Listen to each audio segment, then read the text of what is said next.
Salam hörmətli həmkarlar, hər birinizi xoş gördük. Bu istirahat günündə sizə xoş istirahatlar arzulayıram.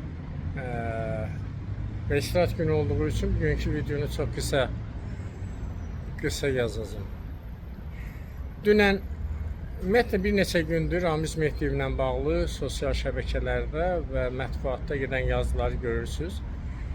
Dünən başqa bir yazı getmişdi və vaxtilə Ramiz Mehdiyevin ən yaxın silahdaşlarından biri olan Ali Həsənovun 2 milyardlıq mülkləri və bu məqalədə mənim diqqətimi cəlb edən bir nüans oldu.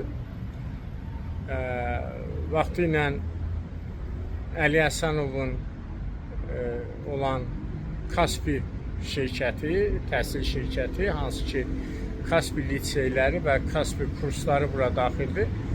Bu mülklərin arasında görmədim. Amma biz illərlə Kaspi kursunu və Kaspi kurslarını və Kaspi liseylərini məhz Ali Həsənovun olduğunu bilirdik.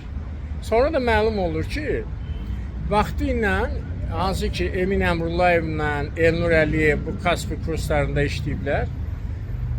Ya bir müddət əvvəl 36 milyon manata Kaspi kurslarını alıblar. Bunlar Emin Əmrullayev və Elnur Əliyev Azərbaycan büdcəsindən oğradıqları pullarla vaxtı ilə işlədikləri və tanış olduqları Kaspi təhsil şirkətini satın alıblar. Nə az, nə çox 36 milyon manata. Sonra da təhsil büdcəsinin hara getdiyi ilə bağlı maraqlanırıq.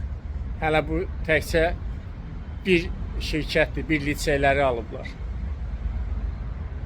Emin Əmrullayev, Elnur Əliyev bugün Ali Həsənovun mülklərinin siyasi çıxır, Ramiz Mehdiyevin siyasi çıxır. İndi onların əlində olan səlahiyyətlə sizin əlinizdə olan səlahiyyət arasında yerlə göy qədər fərq var. İnanıram ki, tezliklə Emin Əmrullayev və Elnur Əliyevin təhsil büdcəsindən oğradığı pullarla aldığı vəsaitlər və xaricə çıxartdığı pulların da siyasi paylaşılacaq. Uğurlar sizə, xoş istirahətlər. Videonu paylaşmağı unutmayın.